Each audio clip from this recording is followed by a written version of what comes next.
Are you ready to untangle from your past, recover from heartbreak, and revive your life? This is Soul CPR with your host, Ann Papayoti. We've all had soul-crushing experiences and lost ourselves in our pain, but there is a way out. On this podcast, Amazon best-selling author, award-winning life coach, and advice columnist Ann Papayoti helps us navigate the path from heartbreak to healing. So now, please welcome the host of Soul CPR, Ann Papayoti.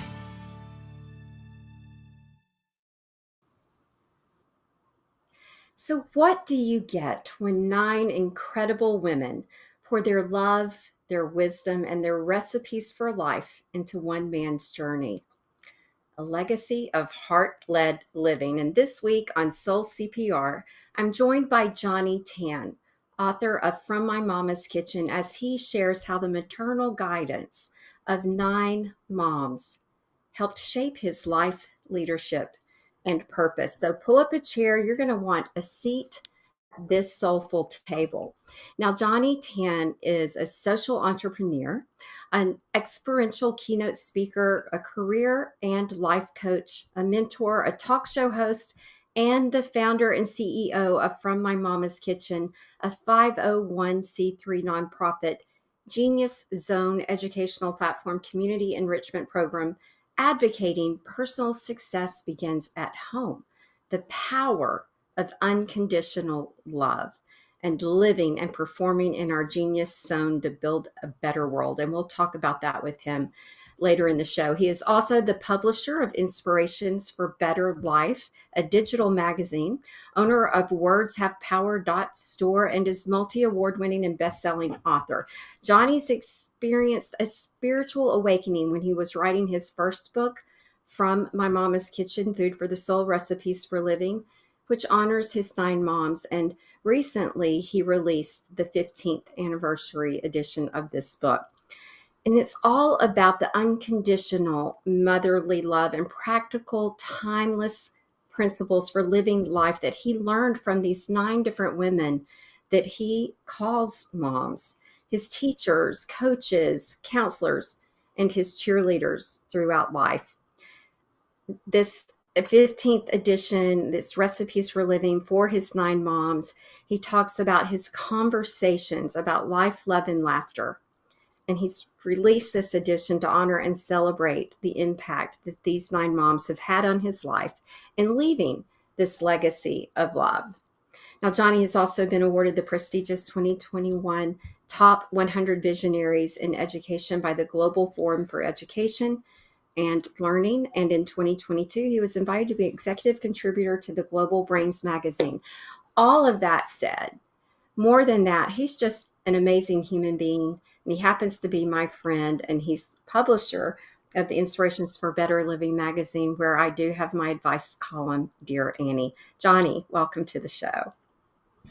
Thank you so much, Ann. I tell you what, it's such a pleasure to be here, and I just keep my mouth shut and keep letting you talk. I mean, I feel good. Okay. Oh, wow. Okay. I love it. Well, here to share the love. We met actually when I was doing a podcast tour promoting my book, The Gift of Shift. And it was just such a pleasure. And we connected right away. And I think in my bio, it was something about I could have had my Dear Annie column years ago because people were always saying I was such a good listener and giving advice. And you offered me my own Dear Annie column. There you go. There you go. We've connected since. Well, let's get into this journey with you with 9 moms because it's such a beautiful story to share. And in honor of Mother's Day, because last week, Johnny, on the show, I talked about moms, but it was also about a lot of hurt around moms, whether we had moms that struggled to be moms or we never knew our moms or whatever our story was with our moms. So I'm so excited this week. And I talked last week about bringing you on the show this week in a way to now honor women who may not be a biological mother to someone, but step up and step into someone's life as these women have for you. So take us back to the beginning, how this journey of motherhood and mentorship for you, take us back to Malaysia in the very beginning. Thank you. Okay. It's really amazing. I mean, my Malaysian mom and basically my adopted mom, they grew up during the war, so life is tough and Yeah. was tough back then in Malaysia. On top of that, she had several what you call it miscarriages, Mm, and after the second miscarriage, she adopted my sister from a different family, obviously. And then on the third one, she was actually pregnant for about 7, 8 months, and she had a late term miscarriage. And it was a boy. mm, And so it was really, I mean, just speaking about it, I just cannot imagine what she went through. right. And she adopted a boy, and the boy passed on in about, I think, a month and a half, 2 months. Who knows back then when you talk about crib death, things Right. like that. Things that, who knows, things happen. And then here, my maternal mom, who happened to be a distant cousin from my dad's side, would keep on pointing to her tummy and say, "Hey, if this is a boy, y'all could have it. No biggie." It's like, and then my mom like looking kind of odd. And my mom and my dad actually went to in Asia. She went to see a sage, and the sage told them, because my mom and my dad was concerned. Look, had a boy at the late term miscarriage, adopted a boy, and it didn't make it. And so now, here, obviously we have no idea, at that time who the baby's going to be, but we're going to adopt. And they apparently they somehow found out that I was a boy, and or determined that like this guy, no, this is a boy. It's meant for you. That's what the Yeah. sage said. And Yeah. what's interesting about it, if you look at my hand, Mm-hmm. uh, it's have the cross right here, and what Okay. happened is that it goes all the way down the lifeline or whatever you want to call it. My Mm-hmm. adopted dad has it on his right hand. Oh, I wasn't it's even born yet now. And the okay. sage told my parents, this boy has that line. Oh, wow. Then to top it off, of course I found out about this years later. There will come a time when the boy has to go far away. The further he goes, the better off he is, and you're going to have to let him go. Now Okay. we're talking about Malaysia in the early 60s and so forth. Are you kidding me? I mean, the furthest we'll go is like next door to Singapore. Yeah. Yeah. So, having said that, the opportunity came when I was 18 years old to come to the United States to go to college at Louisiana State University. And my Mm-hmm. mom reminded my dad, remember what the sage said. Because apparently everything that the sage have given them, I have known, I do not know about it. It's all check, yep, okay, Right. and reminded my dad that we're gonna have to let him go. Mm. Wow. What a And story. yeah, and it's amazing. And when you take the globe and you drill a hole through it, Malacca, Malaysia, and Baton Rouge, Louisiana, you're talking about as far as you can get. It's all fully That's around what, the world. Yeah. yeah, Yeah. and whole and behold, things just, it's amazing. I think the best way to put it, is like in life for me. And anyway, if somebody were to, uh, if back then, oh yeah, Johnny Tan, welcome to Earth, and somebody said, oh yeah, you are. This is your fault. This is how you're gonna live your life. Yeah, right. Yeah. You would never imagine. So, as an 18-year-old, what Yeah. was it like for you to literally move across the globe and from Malaysia to the US? What was that experience The the drive was curiosity for me, because like? I've always been curious about things. It's a Mhm, natural tendency. I was never afraid to check things out, mhm. so that was a great, wonderful, uh, uh, you know, opportunity. But the uniqueness and is this: everything is kind of like we talk about this textbook, chapter one, right? Okay, so I finished my thing being born in Malaysia, when I got on the plane flying from Kuala Lumpur to Hong Kong, my seatmate was a Hong Kong lady who is married to a British guy. So she was telling me all about the world. From Hong Kong to Seoul, Korea, my seatmate was a singer from New York who was doing a tour in Asia. So she was telling me all about the United States, the Bronx, places not to go, Yes, sure. and so forth.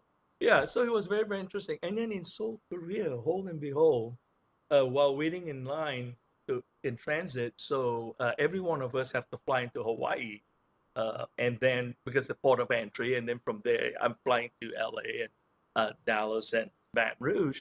There was a gentleman in front of me, tall guy from Alabama, and he was trying to fly, of course, from Hawaii to San Francisco. Have a heavy southern draw. The Korean ticket lady couldn't understand him, so he was like this. He turned around, young man, do you speak Korean? I said, no, sir, but I understand what you're trying to do. Maybe we Asian kind of speak in the way that we can understand each other. Let me help you out. So I explained to the lady when he wanted to fly and so forth. So he was happy. It was really great. And then before you know it, of course, he says, so what's your story? Why you come to the United States? I said, well, I'm going to Louisiana State University to for college, spring semester, and then I have no idea about SEC football. I bet he Crimson educated you Tide, really Fighting quickly. Tigers. Yeah, yeah. I mean, it was like, all right. With his arm around you. Let me tell you something, boy. Yeah, yeah. Oh, he loved it, right? And so it was so funny. And he says, I want you to meet uh my business partner, and maybe y'all could have dinner in LA because by the time we arrived would be dinner time. And I said, sure. And that's how I met Ben Wisdom, who technically is my foster father, so to speak, because through him I met my Italian foster mom in Papa Bluff, Missouri. And Okay. so, yeah, it just naturally happened. But from segue from that story, what's interesting though, and again, we talked about, like it's if like somebody had written a novel with me in it. Mm-hmm. Because a year Mm-hmm. later, when my father passed away in Malaysia, it was in the spring. Well, prior to that, I take that back because I was here in the spring, Mm-hmm. and Ben had traveled back to Asia that late fall, early fall that year that we met. He had sacked away and met my parents He and had. telling them, "Don't worry, me and Carol will take care of Johnny if anything happens or whatever. If he needs us, we're there." I mean, as a kid, I don't think about stuff like that. But I'm sure as Right. parents, that's a big deal, especially halfway around the Yeah. world. And Yeah. knowing that it's not like exactly my parents can just jump on the plane and Mhm. come, Yes. right? Be there Because in a heartbeat. Right. Yeah. yeah. And so, hold Mhm. and behold, a year later, when my father passed, when he was on his trip, he went to visit my mom and my sister and so forth. So, I mean, like, wow, when you look back, oh my God, this is Yeah. amazing, you know? It And really so, is. yeah, yeah. And so, but when I was in college, I met my Southern Belle mom. She was my host family, and I call her, I nickname her Southern Belle because she's originally from New Orleans and she lives in Baton Rouge. Very wonderful lady, and e- everyone has their own. She's very prim and proper, uh, really, really wonderful. And I think the biggest thing that she impacted my life at such a young age at that time was the thing that we talk about recipes for living life. It says, Johnny, I just want to let you know one thing. Your charm will always open doors, but it's Oh, your authentic integrity character that will keep doors open. what a beautiful statement. And it's a perfect time for us to segue for our first commercial break. And we're going to take it from there. But I love how your connection started with just your meeting people, being that authentic person, offering to help someone, and going from there. So don't go far, everyone. We'll be back with Johnny Tan and more Soul CPR. What if there were a super tiny device that could diagnose the brain and is smaller than a single human hair? What if you could see inside the brain to help an epilepsy patient during surgery or to help the fight against Parkinson's disease? Dr. Patricia Broderick is proud to announce the Broderick Probe, a biomedical and electronic breakthrough. Imagine a probe to help with the understanding and potential cure of brain-related diseases. To learn more, listen live to the Easy Sense radio show with host Dr. Broderick, Wednesdays 7 p.m. Eastern on the Bold Brave Media Network and TuneIn Radio. And to help support the Broderick Foundation, please go to EasySense.com and learn how, with your help, we can fight these horrific brain disorders. That's EasySense.com to learn more and help support the Broderick Foundation. Author, radio show host, and coach John M. Hawkins reveals strategies to help gain perspective, build confidence, find clarity, achieve goals. John M. Hawkins' new book, Coached to Greatness, Unlock Your Full Potential with Limitless Growth, published by iUniverse. Hawkins reveals strategies to help readers accomplish more. He believes the book can coach them to greatness. Hawkins says that the best athletes get to the top of their sport with the help of coaches, mentors, and others. He shares guidance that helps readers reflect on what motivates them, rediscover and assess their core values, philosophies, and competencies, find settings that allow them to be the most productive, and track their progress towards accomplishing goals. Listen to John Hawkins' My Strategy, Saturdays, 1 p.m. Eastern on the BBM Global Network and TuneIn Radio. Welcome back, everyone, and thank you for tuning into Soul CPR today. I'm Ann Papayotti, your host, and joining me today is my special guest and friend, Johnny Tan, and we're talking about his book, From My Mama's Kitchen, and he learned lots of recipes for life because he had 9 different women that he calls moms, and we're up to the part of his personal story where he's arrived now in Baton Rouge, Louisiana, and he has a host family and his Southern Belle mom, and she gave him a beautiful little remembrance about his charm and his authenticity. So talk about these life lessons in the kitchen and around it, and the fact that there was so much learning and sharing in the kitchen. Uh, Talk about that. Was there ever a specific meal that you remember where you learned something from your mom? The biggest one I would say, this is very interesting with Eleanor, my at that time, of course, just starting out, because I didn't actually learn how to cook till I got to the United States, like me, because all this time my mom was cooking back home, and I was the son, or the only child that loved to hang out in the kitchen because I would be the family taster. Because Okay. my sister was 6 years older than I am, and so she's a working woman, so to speak. Right? So we at that generation, we women don't cook, like Yeah. no kitchen. And Okay. so it's really funny, but I enjoy it because I just enjoy tasting all the different food. And then in the United States, I think the most impactful was, we talk, sometimes we take it for granted, but Thanksgiving. Mm. Believe it or not, people may not realize this, but you've traveled different cultures, different things you've seen. There are no cultures out there that really have truly a holiday for Thanksgiving. For Right. grateful, what are we being? Mm. And Right. so that very first Thanksgiving was very powerful Mm. because it was for the first time. And my mom, Eleanor, she invites just about everybody in town. I mean, it's like literally we have 2 sets of big table and a small set of kids table and so forth. And so during the process, we would go around. What are you thankful for this year, Anne? And Yeah. oh, oh, like everybody's got to say something. And then when it comes to me, for the first time, I realized that, we take it for granted. We don't thank anybody, right? I assume you know it. Then Mhm. it forces me to, wow, I'm here in the United States.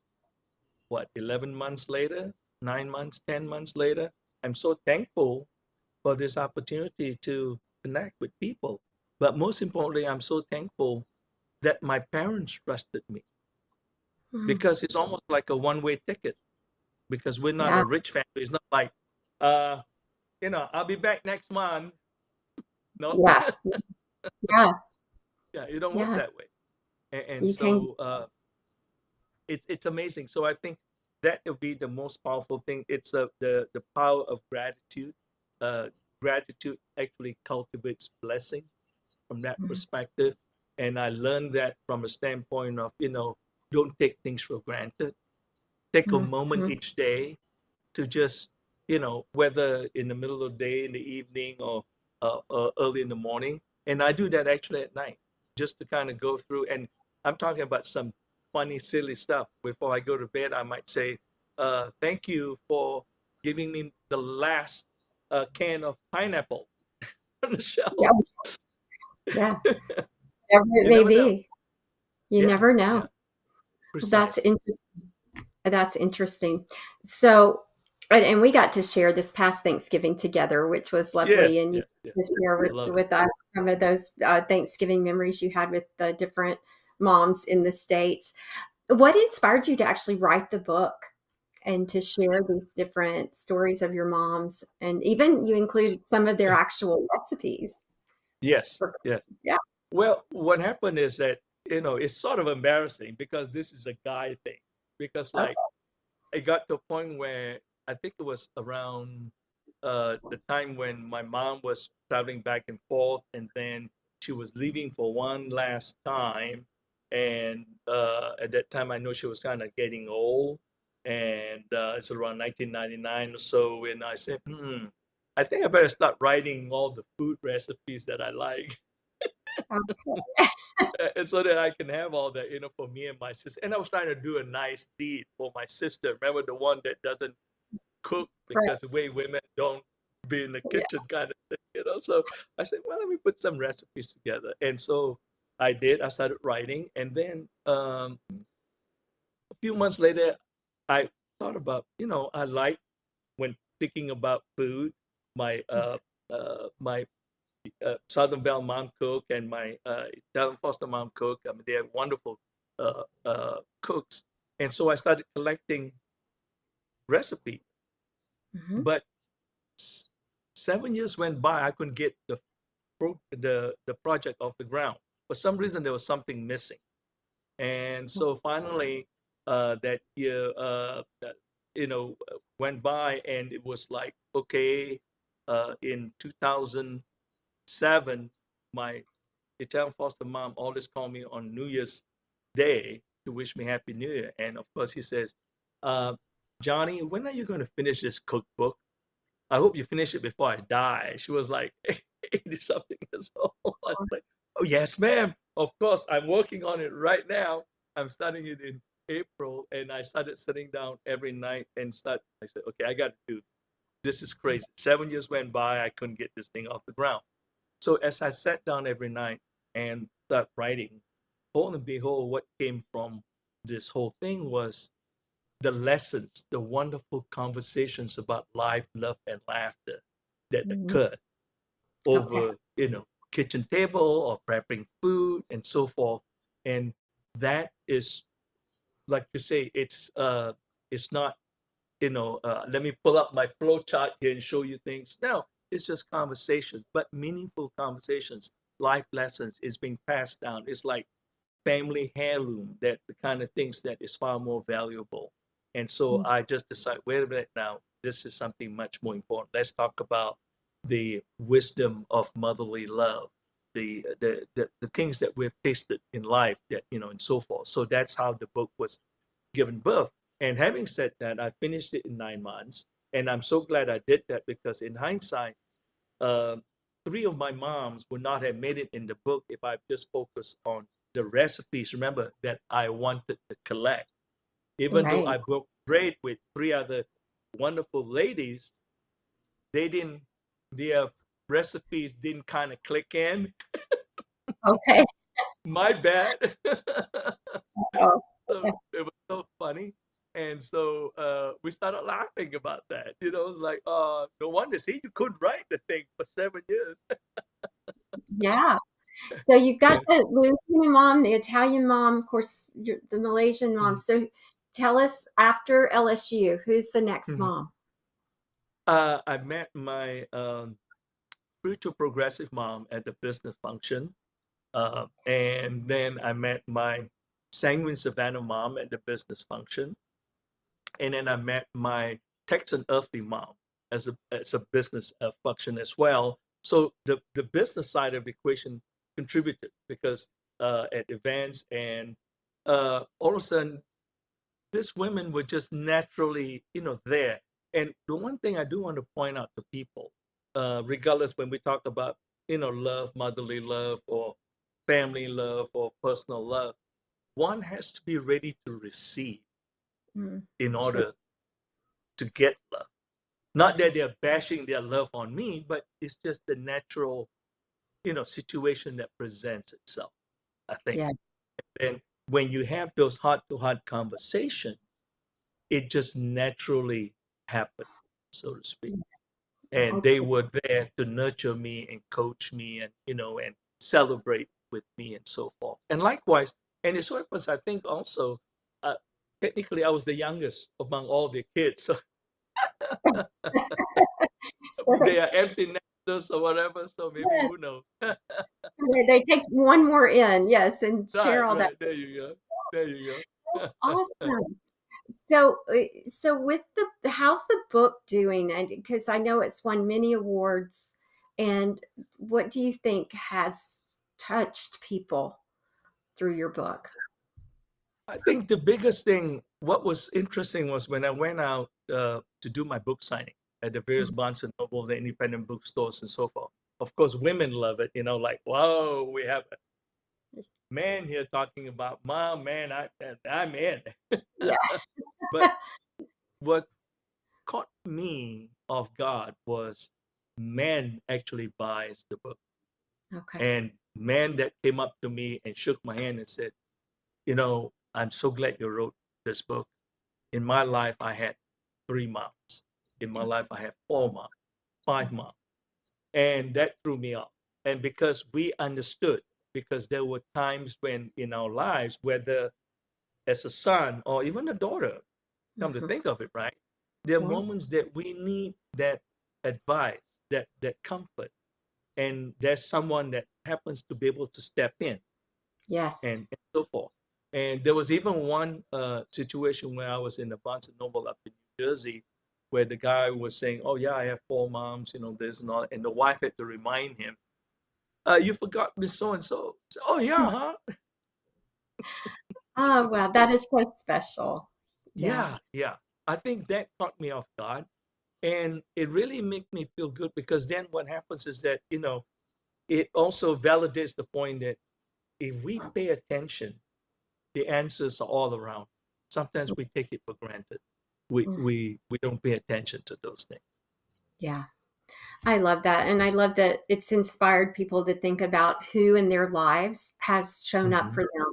Because sometimes we get so stuck in the actual assigned role of the biological mom, and we forget there's people Right, that fill that role. Or if we get stuck in having the desire to be a biological mom, and if that didn't work out for us, but how we can be that role for other people, right, and right, that right, can be so rewarding and fulfilling in our lives as right, well.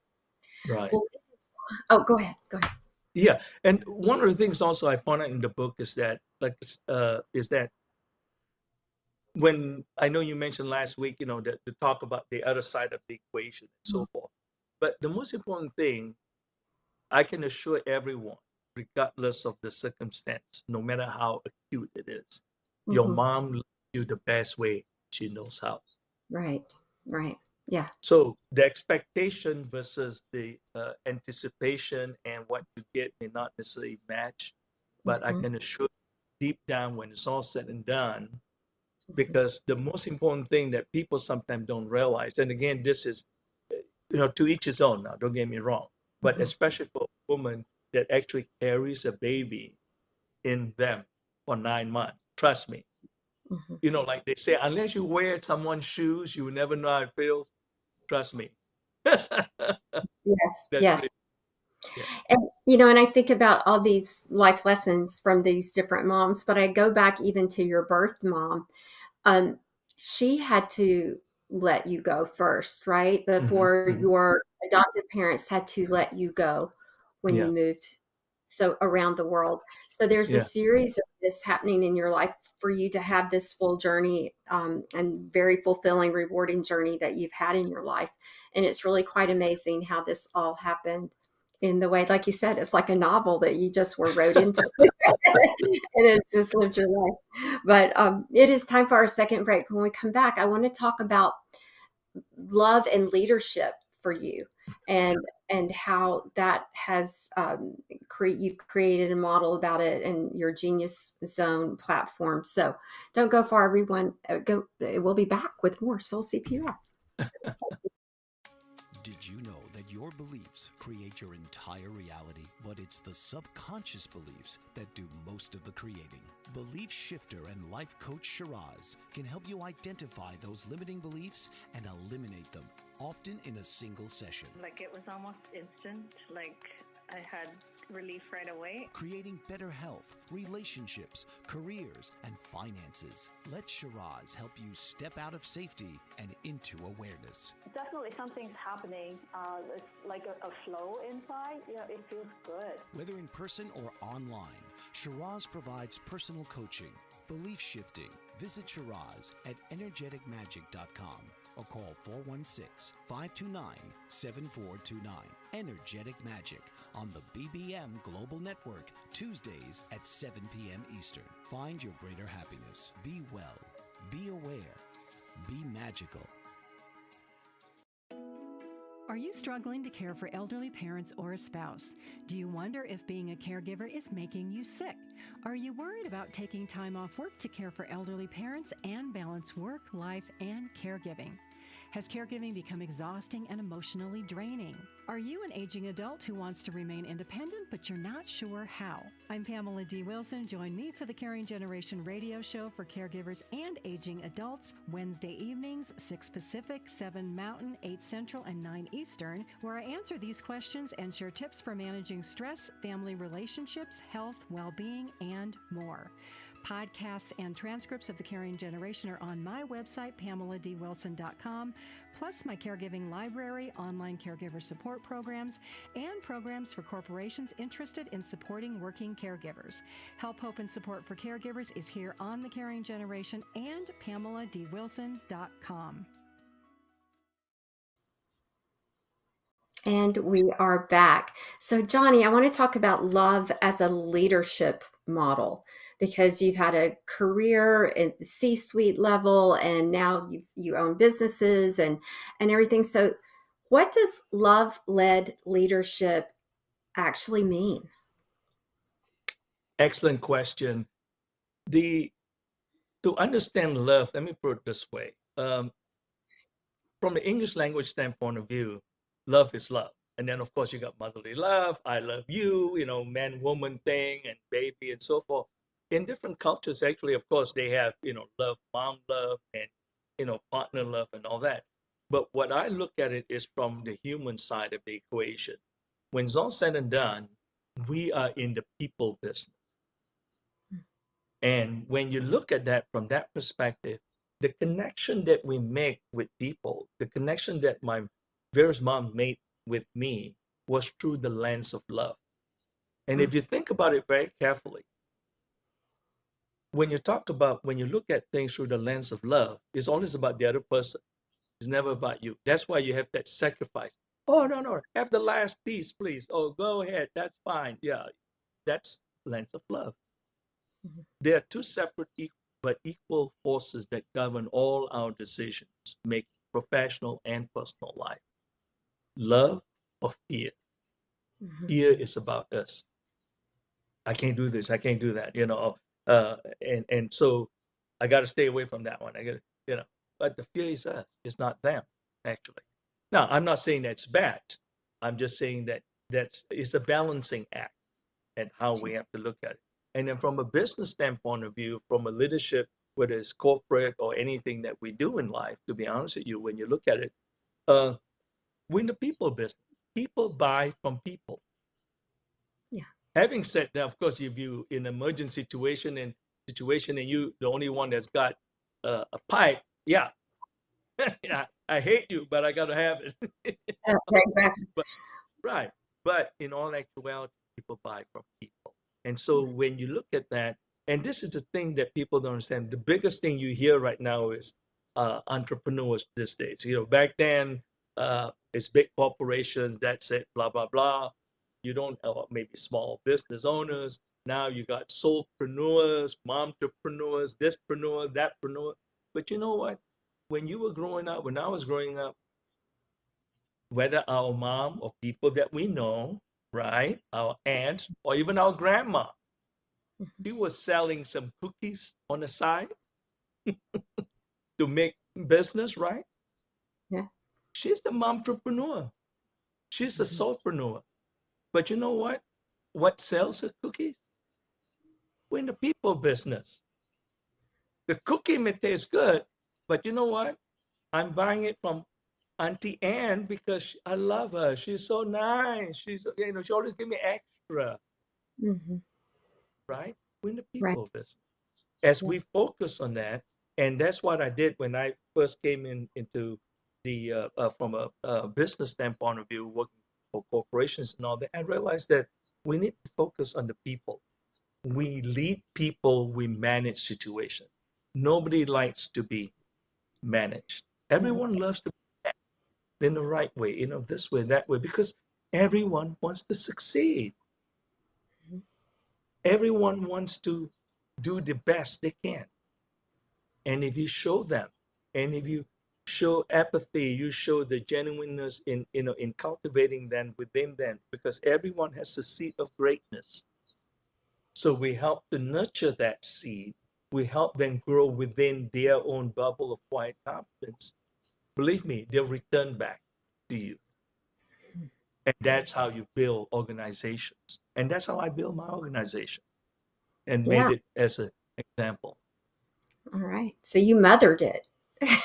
Yes, You yes. did. Yeah. It's the same concept from the standpoint, but you use the organizational structure. And guess what? And I always tell people this. It was very, very interesting. Like, that's why I talk about corporate family, Virginia zone, and Mm. corporate family culture, right?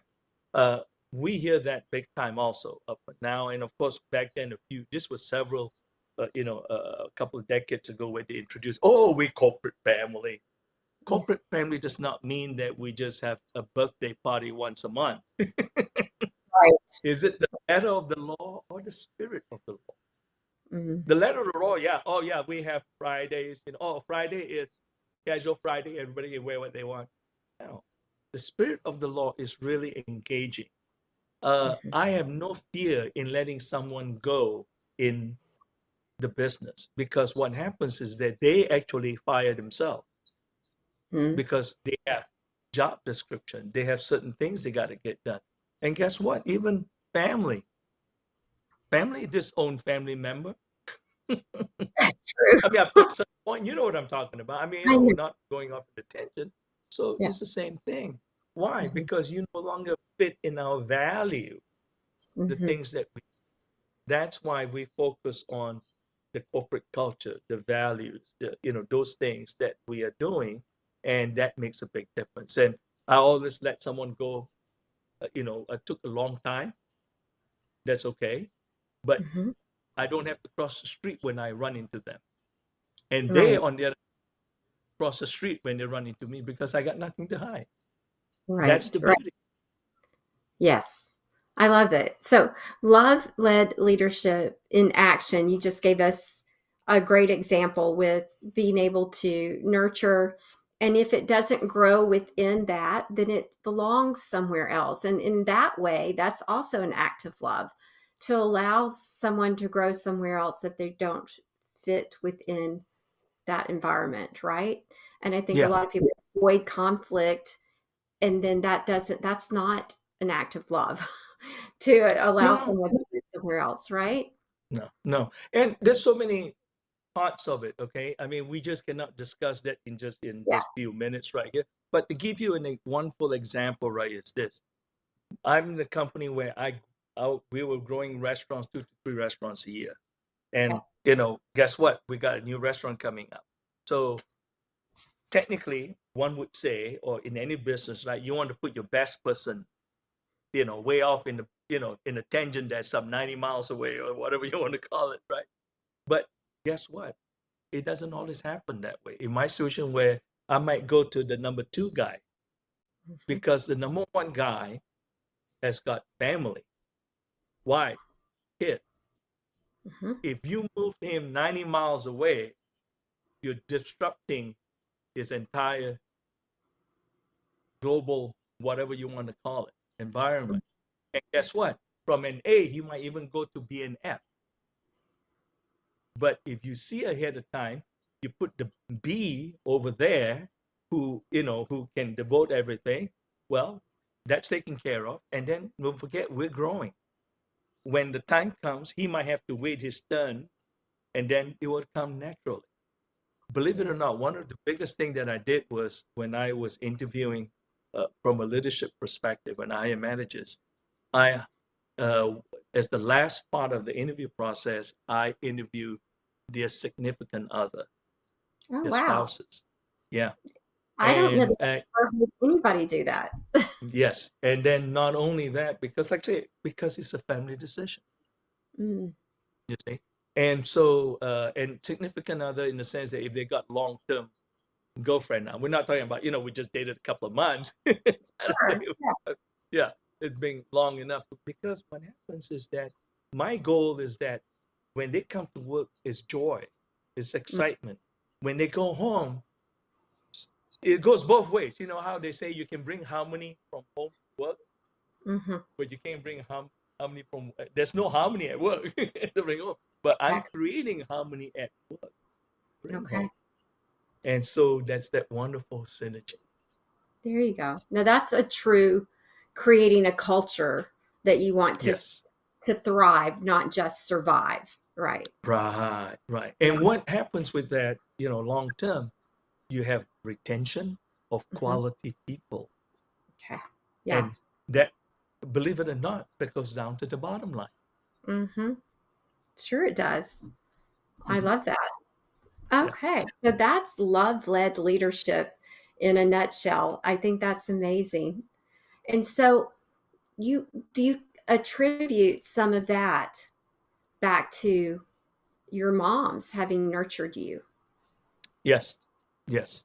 Okay. Because again, it comes back to the standpoint of when you, when I share with my leaders in Mm-hmm. terms of authentic charm and authentic integrity and so forth, they all of a sudden stood up and realized that, yeah, because they matter. I listen to learn, and they listen to learn rather than listening in anticipation to reply, Yeah. because we all matter. So collectively, we whenever we sit down, this is very, very interesting, and this is funny because I got the analogy from, this was when they made so many movies about King Arthur and Knights of the Round Table, and I saw about that time, I can't remember which version of it, but it was interesting, this particular one where everybody came in and sat around table, and everybody pull out their sword and put up, and we're all equal. Let's dive into it.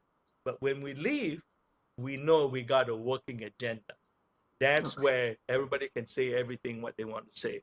And I conduct my business that way. I conduct all my meetings that way. I have people that, I want them to be able to say, the other day you did this, it's just to piss me off. I'm glad you got it. oh, I'm so sorry. That's not what I meant. Let me reframe that. Yeah. That's the whole idea. And then when we walk out, we have a team, a collaborative agenda that we Mhm. all agree. I love that. And Equals yeah, at the table. Everyone's equal at the table. And then precise. I love that. So Yeah. take a moment and tell us about your your nonprofit, your 501c3. What is that?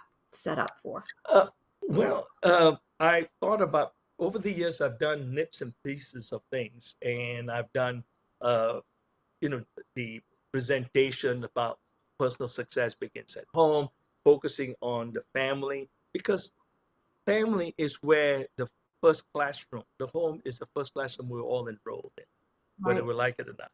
And our Hmm. parents, and especially mom, believe it or not, the first teacher that we have. Yeah. Hmm. Okay. And so the concept, if that's where, it happens. And home is also within us. You can't outsource things. That's when, oh, it's not my fault. He made me do it. Really? uh, uh, now, maybe at 12 years old, you can get away with it. At 35, oh, no, it's not my fault. Oh, yeah, really? Or blame it somebody else. So you don't work that way. So Right. home is where it counts.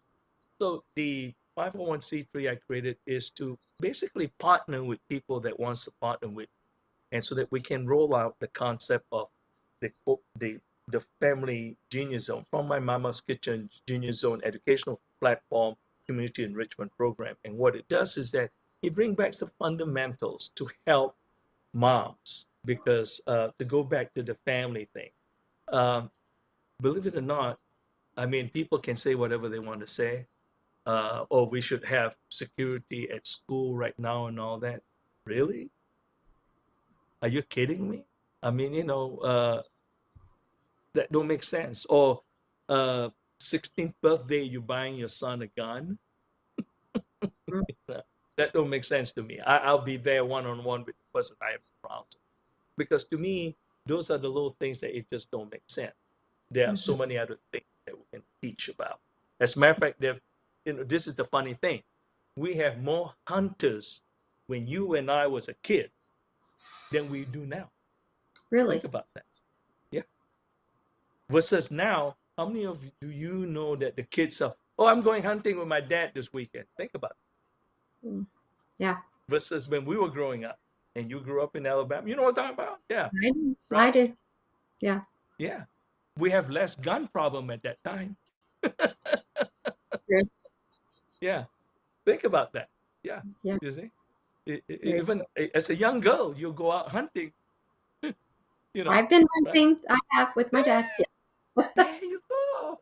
Now, how many women you know right now go hunting? A few, but not many. Yeah. Not many. Right, right, right. And yet, all of a sudden, we have more issues, right? Are you kidding me? Yeah. So this agency that you've created is helping moms with fundamentals that you believe need to be brought back in the family class, that first classroom that you're talking about. Yes, yes. Into, We're talking about again. so Yes, preventative, because yeah, to prevent right, the problems we're seeing now for right. kids. And again, I went off in a little tangent here talking about finance. So, but there's more. Yeah. The overall well-being, the connections, the Yes. building of Connections. relationship, teaching about social skills, soft skills, those kind of things. Yes. These are Yes. the things that are important. Hmm. Those are the things that value, Right. and those kind of things that you don't outsource. This Yes. at home. Yes. Yeah. Love it. Soft skills, values, all of those things. And a lot of that happens around the family table as we. Precisely, precisely. Because you don't go, I know you and I didn't go sign up at first grade. Oh, values 101. No, no, we didn't. Well, it is time for our third and final break. And when we come back, we're going to talk about maybe some of those key takeaways that you learned from your mom that we might can leave with our audience today from your moms. All I right, should say. All right, Dr. wonderful. Barr will be back with more Soul CPR. What if there were a super tiny device that could diagnose the brain and is smaller than a single human hair? What if you could see inside the brain to help an epilepsy patient during surgery or to help the fight against Parkinson's disease?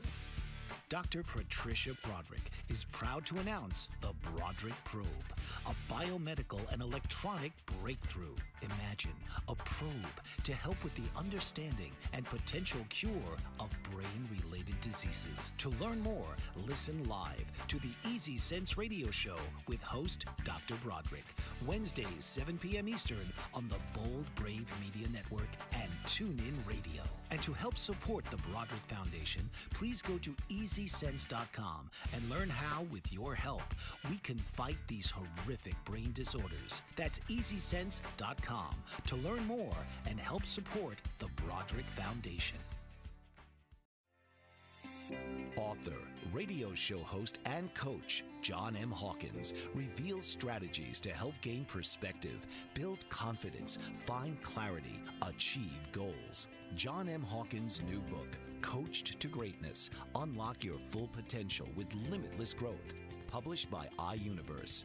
Hawkins reveals strategies to help readers accomplish more. He believes the book can coach them to greatness. Hawkins says that the best athletes get to the top of their sport with the help of coaches, mentors, and others. He shares guidance that helps readers reflect on what motivates them. Rediscover and assess their core values, philosophies, and competencies. Find settings that allow them to be the most productive and track their progress towards accomplishing goals. Listen to John Hawkins' My Strategy, Saturdays, 1 p.m. Eastern on the BBN Global Network and TuneIn Radio.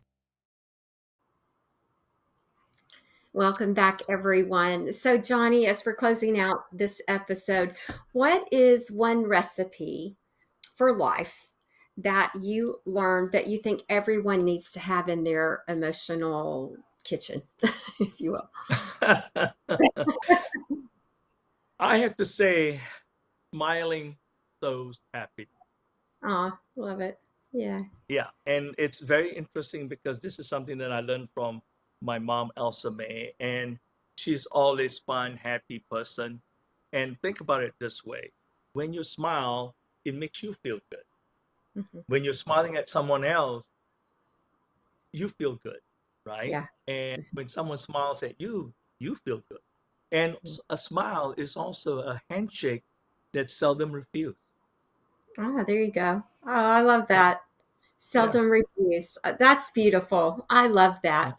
So, and if your moms were sitting here with us today, what would you say to them? I hope I did everything y'all asked me to do. I'd love Or it. taught me to do. It's like it's one of those things. I'm like, yeah, okay, I heard you, Yeah, and that's what the book is all about. I'm sure you made them proud. Hey, Alex, is it possible to get that photo up of the 9 moms that we have to show everyone? And while you're trying to do that, I just want to say that Johnny's, your story has reminded us that motherhood, there they are, that motherhood, Oh, yeah, look at them all. They're so pretty. Look how sweet. And they're all smiling. But your story is, really reminds us that motherhood is not biological. It's really about heart and presence and that quiet power of love that can be shared in the kitchen.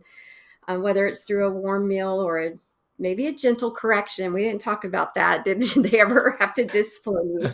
Or maybe it's a word of encouragement. But these 9 women who shaped Johnny gave him more than guidance. They sounds like they gave you that foundation for living with purpose and leading with love. And I just love that. So as we reflect on the many forms that mother can take, let's all think about how we can honor, the moms in our life, whomever they may have been, and think about those who nurtured us and helped us to grow, not just the biological mom, but who helped us become who we are today. And if we didn't have that kind of person in our life growing up, who can we be that to? And it sounds like it could be that gentleman too, the gentleman that showed up first and then brought you into the fold, and it went on from there. So Dad's Father's Day's next month. Let's think about that as well. But I think it's all about those values and right. And connection. no Yeah. question about, and about, to to mention something about you talking about something about moms, like in the conversation, it's not about whether it's high tone, low tone, and whatnot. It's Mhm. the intention. And It, when it's all said and done, the intention was good. And yeah, that's what makes the difference. The delivery mechanism might be a little bit off sometimes, but the that's intention. And that's then everything that you had mentioned, everything that I'm doing right here with regards to my moms and so forth, I tell everyone that's listening and watching this, it's all about living a legacy of love, because beautiful. legacy of love is about using the past to help the present and to inspire the future. That is That's what's beautiful. all. Thank you, Johnny. And thank you for being here today to inspire us with your legacy of love. And everyone, in the show notes, we'll have all the ways to reach out to Johnny. He's got several different websites that you can connect with him through. So, Johnny, thank you for being with me today on Soul CPR, Healing Out Loud. And as we come to this conclusion of the episode, I just want to remind everyone that healing is not a linear journey, it is a process of profound transformation. And so, if this episode resonated with you, then please share this podcast with those who may need a lifeline of their own. Subscribe, rate, leave a review to help us reach more hearts. We greatly appreciate it. And as always, you can connect with me through social media. You can find me on Facebook at Skyview Coaching and on all the other platforms at Ann Papayotti, and my website, skyviewcoaching.com. And let me know your thoughts and your stories and the topics you'd like to explore more on Soul CPR. This show's for you, and we're going to make it happen. So until next time, may you find strength in your vulnerability and courage in your journey.